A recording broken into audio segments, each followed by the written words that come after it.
La teoría de la justicia, John Rawls. Rawls arranca su escrito estableciendo que las instituciones básicas de la sociedad deben ser justas, y si no lo son, deben ser reformadas o abolidas.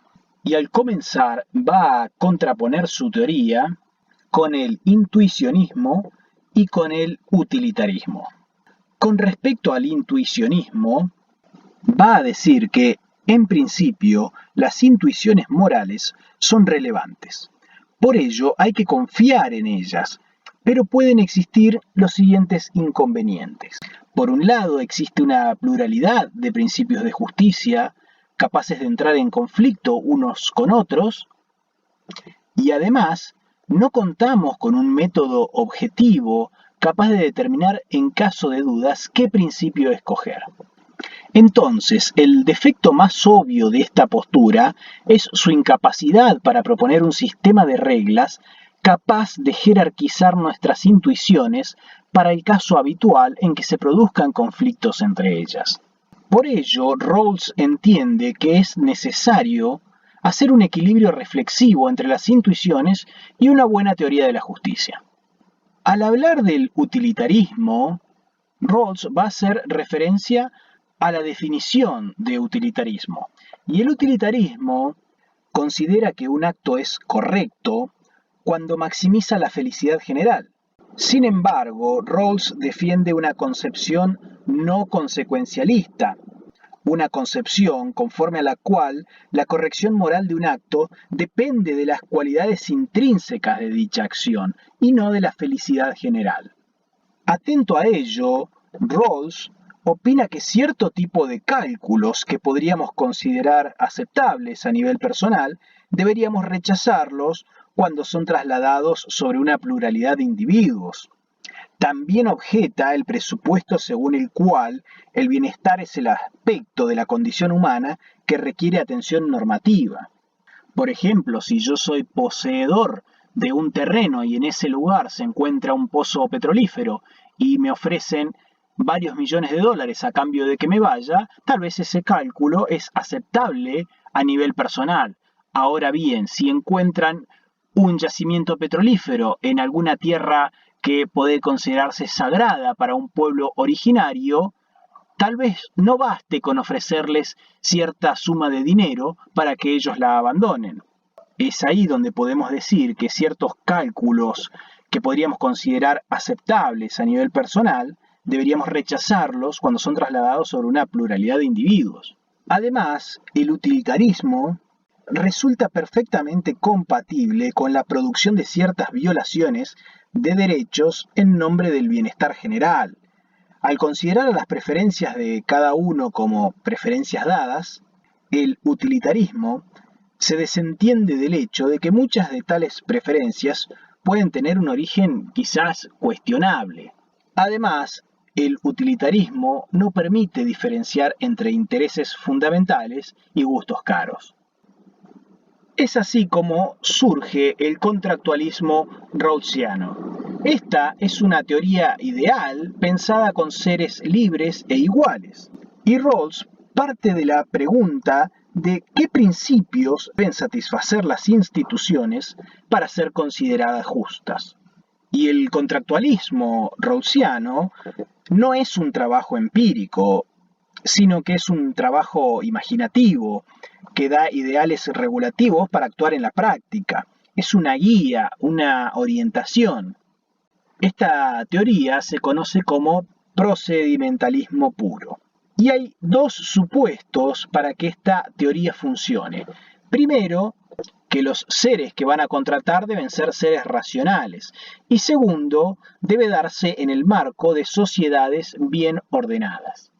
Entonces, este es un contrato hipotético que firmaríamos bajo ciertas condiciones ideales y en el cual se respeta nuestro carácter de seres libres e iguales. Y el objetivo de este contrato es establecer ciertos principios básicos de justicia. Veamos entonces cuál es la posición original desde la que vamos a partir. Rawls imagina una discusión llevada a cabo por individuos racionales y autointeresados, que se proponen elegir los principios sociales que habrán de organizar la sociedad. Estos sujetos se encuentran situados detrás de un velo de ignorancia. Lo que los agentes desconocen es toda aquella información que les permita orientar la decisión en cuestión en su propio favor. Las partes en la posición original se orientan a alcanzar un acuerdo capaz de considerar imparcialmente los puntos de vista de todos los participantes. Entonces, este velo de la ignorancia permite incorporar perspectivas que de otra forma no tendríamos en cuenta. Y estos seres imaginarios se encuentran motivados por obtener un cierto tipo particular de bienes que Rawls denomina bienes primarios, y serían aquellos bienes básicos indispensables para satisfacer cualquier plan de vida, y pueden ser de dos tipos: bienes primarios de tipo social, como por ejemplo la riqueza, y bienes primarios de tipo natural, como por ejemplo la inteligencia. Entonces, hasta acá tenemos sujetos libres e iguales, racionales y pertenecientes a sociedades ordenadas que van a contratar con la finalidad de obtener ciertos bienes primarios. A cambio de ello, van a terminar comprometiéndose con dos principios de justicia básicos. El primero de ellos es la libertad. Y este principio establece que cada persona ha de tener un derecho igual al esquema más extenso de libertades básicas iguales que sea compatible con un esquema semejante de libertades para los demás. Esto quiere decir que nos vamos a comprometer con la libertad. Y la libertad es la libertad más extensa posible y que no interfiera con la libertad de las demás personas. Al mismo tiempo, estos seres imaginarios se van a comprometer con un principio de la diferencia. Este principio establece que las desigualdades sociales y económicas habrán de ser conformadas de modo tal que a la vez que se espere razonablemente que sean ventajosos para todos, se vinculen a empleos y cargos asequibles para todos.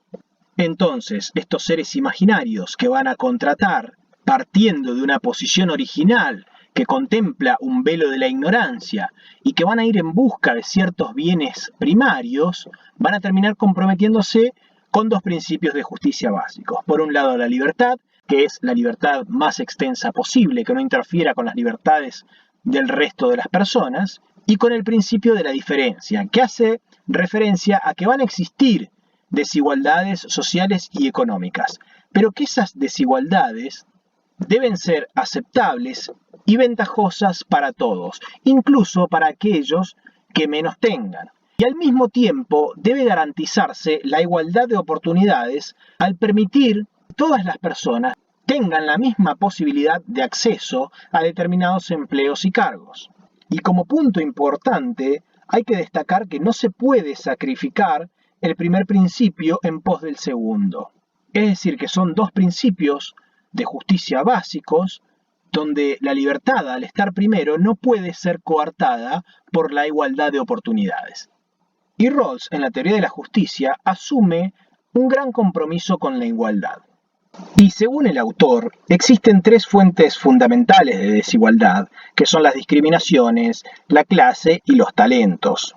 Pero para Rawls, la naturaleza no es justa o injusta con nosotros. Lo que es justo o injusto es el modo en que el sistema institucional procesa estos hechos de la naturaleza.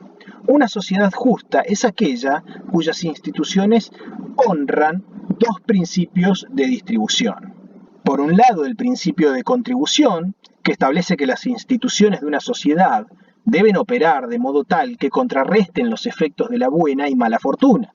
Y por otro lado, el principio de responsabilidad individual, que establece que los arreglos sociales deben ser tales que las personas terminen con los resultados de sus actos voluntarios.